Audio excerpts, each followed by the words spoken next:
cuando hablamos primero es importante conocer que la OEA, digamos, es el sistema que crearon los estados para resolver sus diferencias multilaterales. Pero dentro de la OEA hay diferentes mecanismos y lo que tiene que ver con derechos humanos es algo que se llama el Sistema Interamericano de Derechos Humanos. Y cuando hablamos de Sistema Interamericano hablamos de dos órganos y de un conjunto de normas.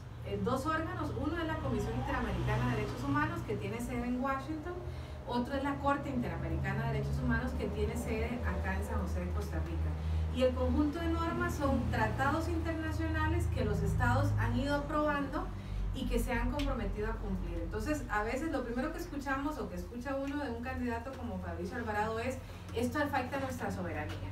Y lo primero que hay que decir al respecto es que Costa Rica decidió soberanamente adherirse al sistema interamericano y firmar las convenciones interamericanas bajo una potestad que no fue de ningún presidente, fue el Congreso, porque nuestro país, para poder adherirnos, firmar, ratificar esas convenciones, tiene que ser el Congreso. Entonces, no es cierto que esto afecte nuestra soberanía, no es cierto que nos impongan, sino que en su momento Costa Rica decidió someterse a este sistema porque entendía o entiende que en un país en el que no tiene ejército, lo único que nos puede salvar es el derecho internacional.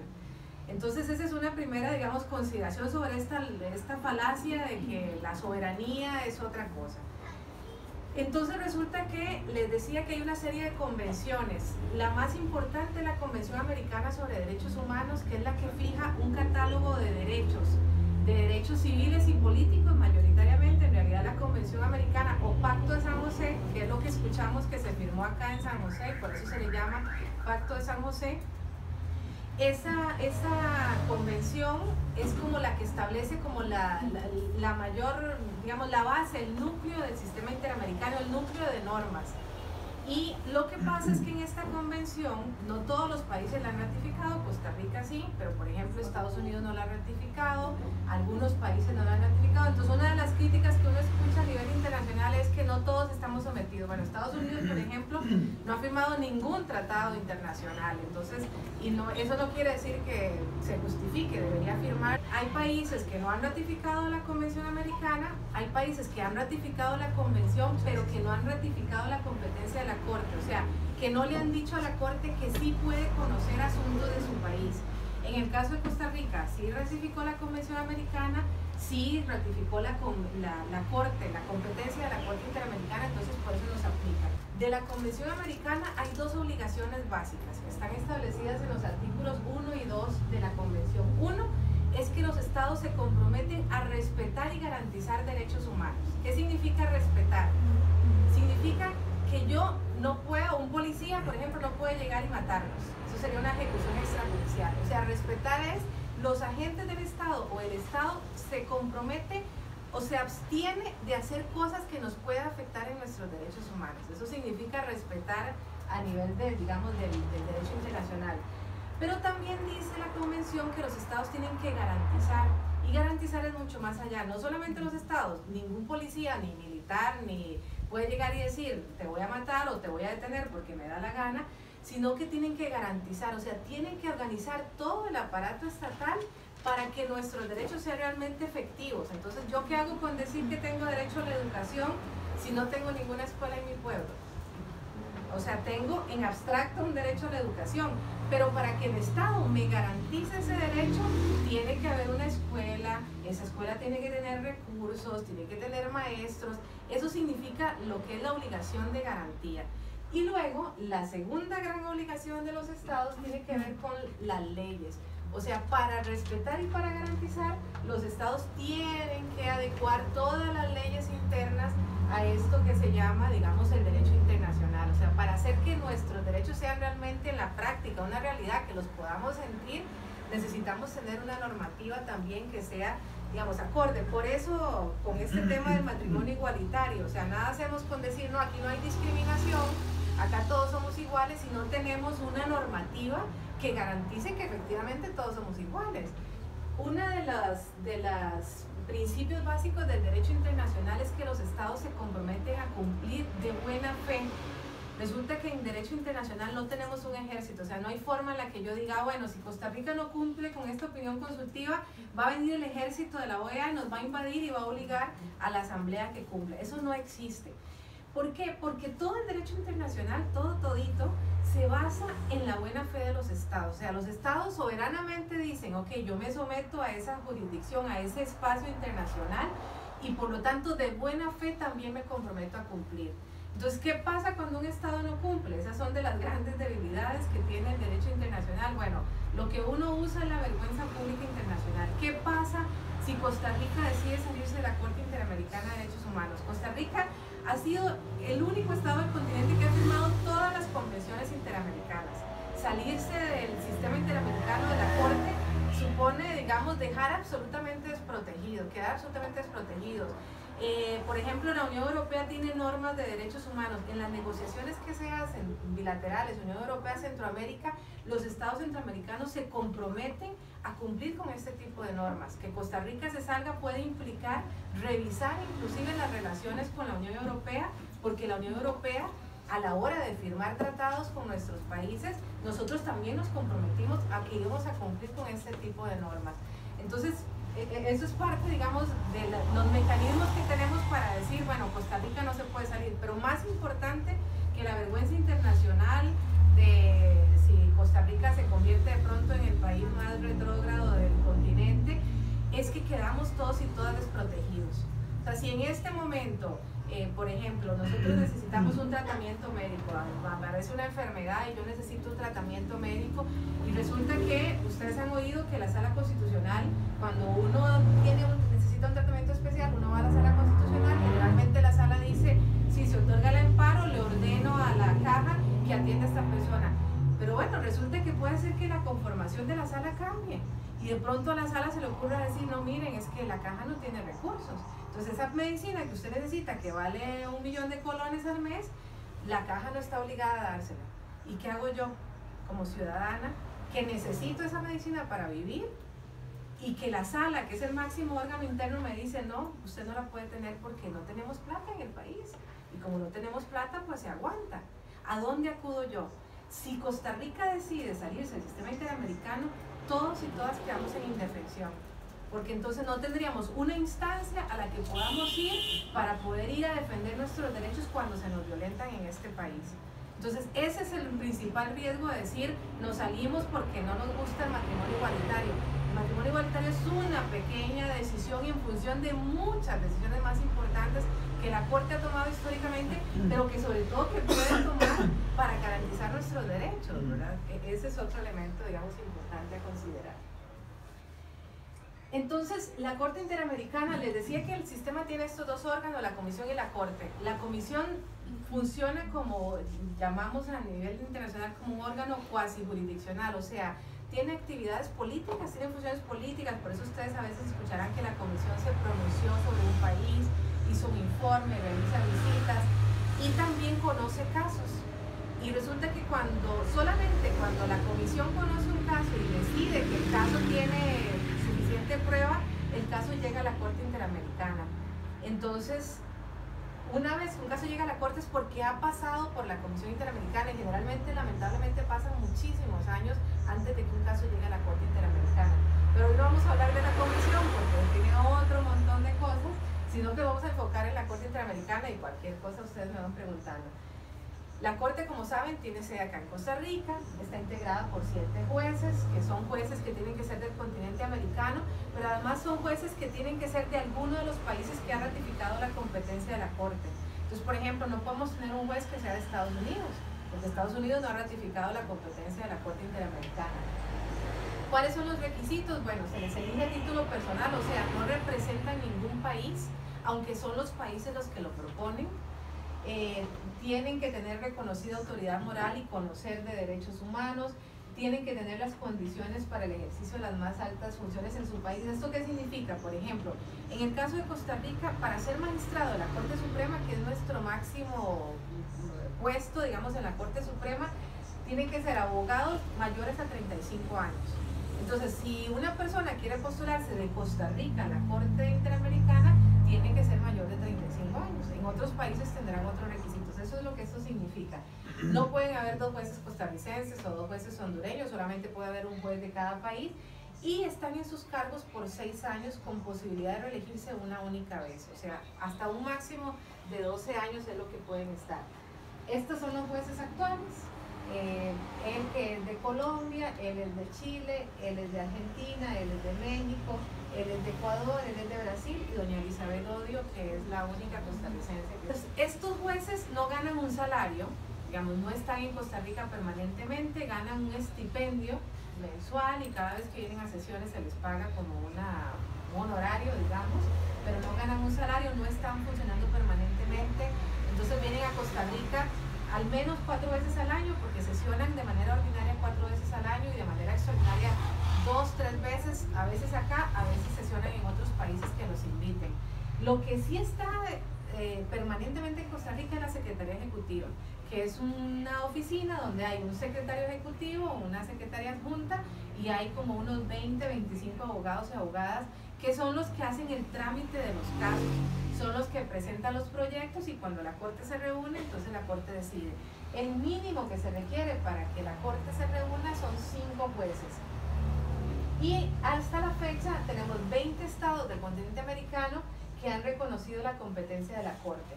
Ustedes lo van a ver ahí.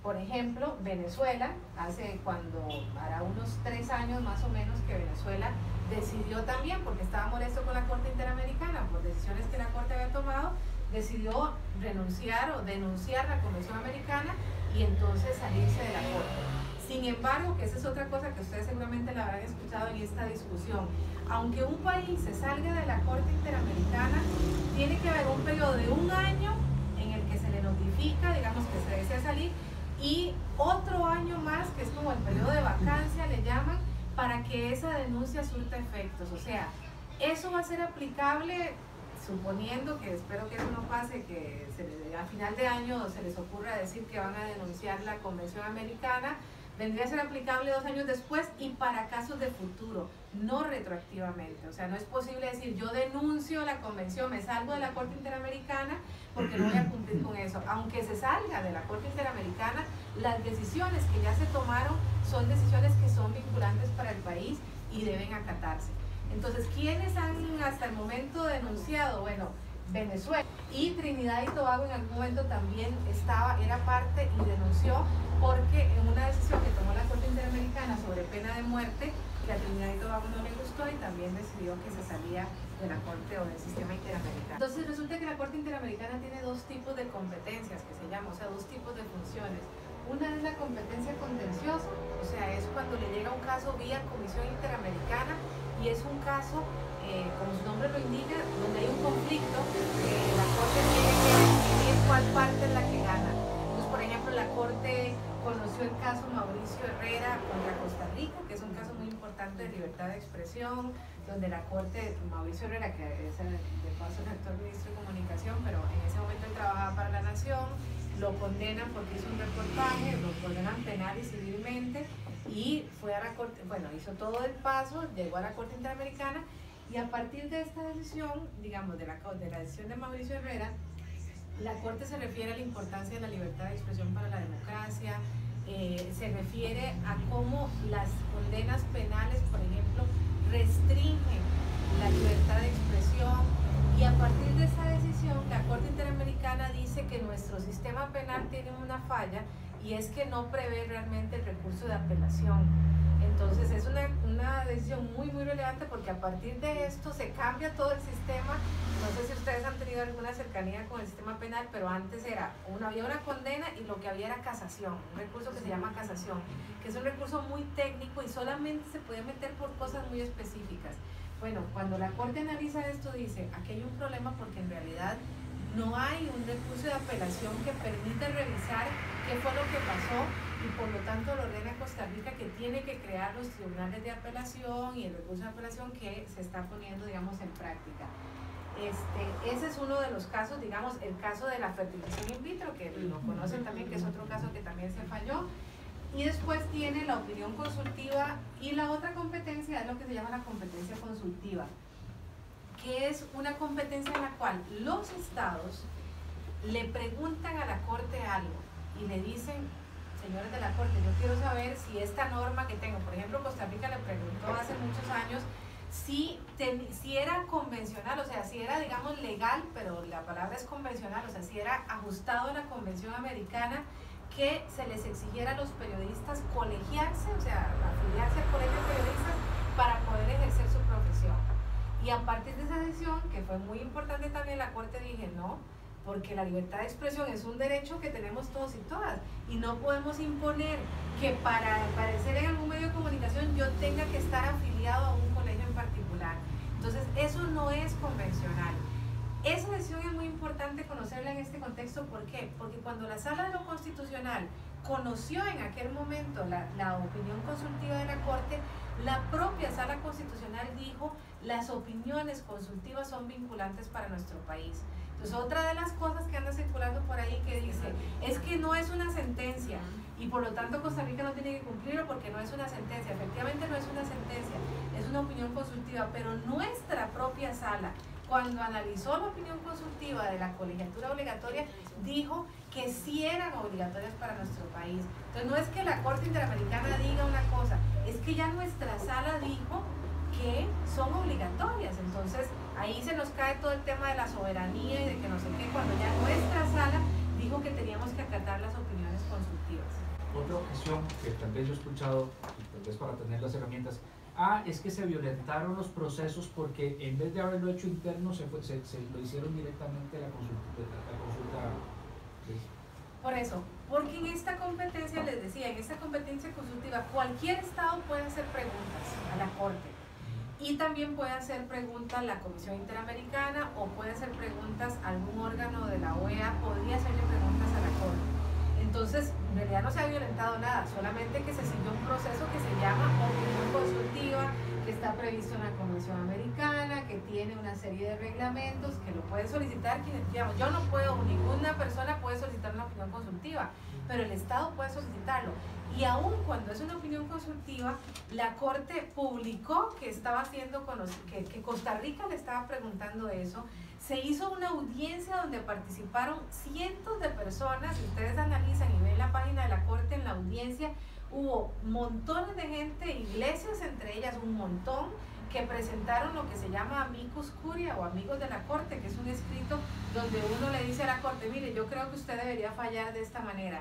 La Corte recibió centenas de amigos de la Corte a favor o en contra, y la Corte analizó todo eso y luego tomó una determinada decisión. Entonces no es cierto, o sea, se siguió el procedimiento que está establecido, hubo oportunidad de que cada quien presentara lo que quería decir, hubo mucha gente que le dijo a la Corte, esto no es un derecho humano, usted no debe meterse, todas las cosas que nos haya ocurrido, la Corte también las consideró y al final tomó la decisión. Lo que pasa es que cuando la Corte toma una decisión, entonces se convierte en un desarrollo jurisprudencial que se llama.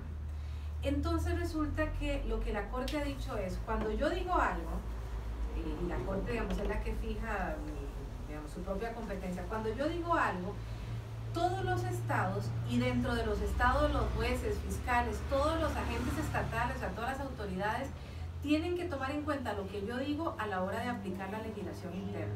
Eso es algo que se llama control de convencionalidad.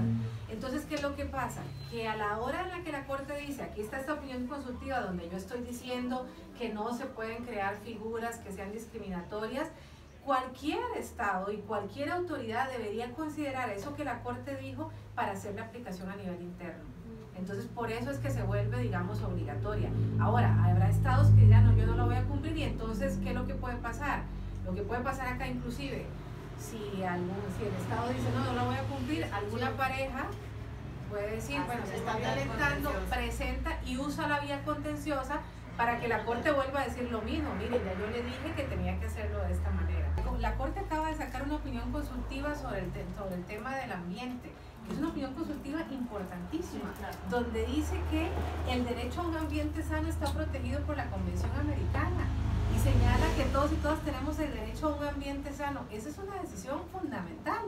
Bueno, ahí eso hay que decirlo. O sea, usted no considera que debe respetarse el ambiente, que debe generarse un ambiente, hacer acciones contra el cambio climático. Bueno, la Corte acaba de reconocer eso, que no estaba reconocido, que es un derecho humano.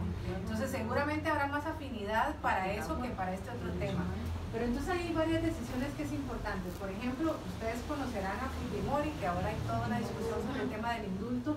Bueno, Fujimori ha estado, los años que ha estado condenado por las graves violaciones de derechos humanos, o sea, estamos hablando de desapariciones, de ejecuciones, gracias a varias decisiones de la Corte Interamericana, pero una de ellas, el caso Barrios Altos, donde la Corte precisamente ordenaba juzgar a los responsables de esos crímenes. Y es gracias a ese caso que se logra extraditar a Fujimori. No sé si ustedes recordarán que él estaba exiliado, estaba huyendo en Chile, y gracias a esta decisión es que lo traen, lo juzgan y finalmente él está en prisión, digamos. Ese es un caso interesante.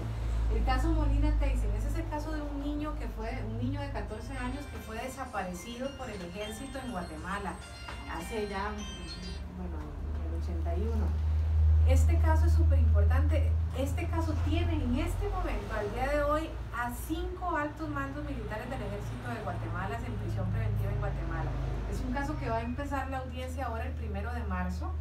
Es un caso de los altos mandos militares, un niño que no tenía nada que ver en el conflicto armado. Los militares llegan, lo sacan de la casa, se lo llevan, lo desaparecen. Hasta el momento no se sabe qué se hizo el niño.